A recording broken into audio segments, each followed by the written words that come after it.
Mais à Paris, la ville se dote rapidement de représentants. Dès juillet 1871, le conseil municipal décide de reconstruire l'hôtel de ville. On refuse de conserver les ruines comme une espèce de musée des horreurs, en quelque sorte. On estime que ce n'est pas digne de la municipalité, ce n'est pas digne de Paris. Et pendant un temps, s'est vraiment posé la question de ce qu'on devait en faire. Devait-on repartir de zéro, sur une nouvelle conception, ancrée dans le 19e siècle, ou devait-on rendre hommage à cet extraordinaire bâtiment de la Renaissance construit au XVIe siècle? Un concours est ouvert, dont la clôture est fixée au 31 janvier 1873. Ce concours va mettre en concurrence 69 architectes, des architectes prestigieux. Le 10 juin 1873, les lauréats sont désignés.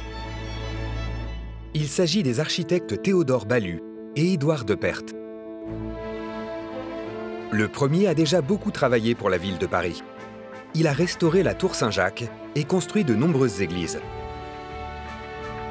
Il a déjà collaboré avec le second lauréat, Édouard de Perthes. C'est, si j'ose dire, une fine équipe.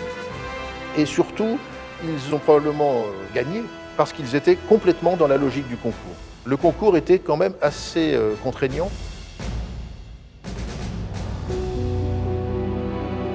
Si le jury a choisi leur projet, c'est qu'il répond parfaitement au programme imposé.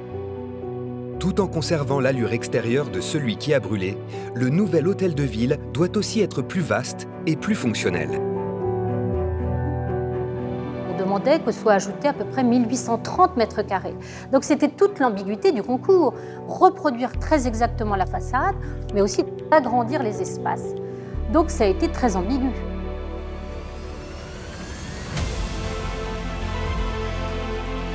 Le projet retenu prévoit la suppression des cours trapézoïdales centrales, l'installation d'escaliers à vis dans l'angle des cours, des pavillons d'angle aux dimensions élargies, le retrait de 6 mètres des ailes sur la façade et l'aménagement de sauts de loup, sorte de douve entourant l'édifice.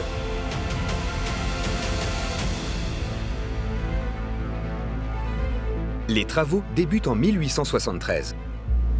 À la base, on demande aux architectes de restaurer ce qui peut l'être. Si certains pans des façades semblent encore tenir debout, ce n'est pas le cas du sous-sol. En fouillant dans les décombres, les architectes font de surprenantes découvertes. Il y a toutes sortes de traces de ce qui avait précédé, quelques fûts, quelques piliers, quelques morceaux de murs.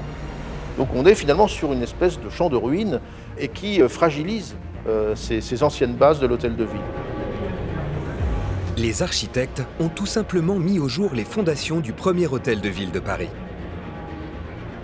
Son histoire remonte au milieu du XIIIe siècle, quand les Parisiens commencent à s'organiser pour gérer la cité et son commerce fluvial.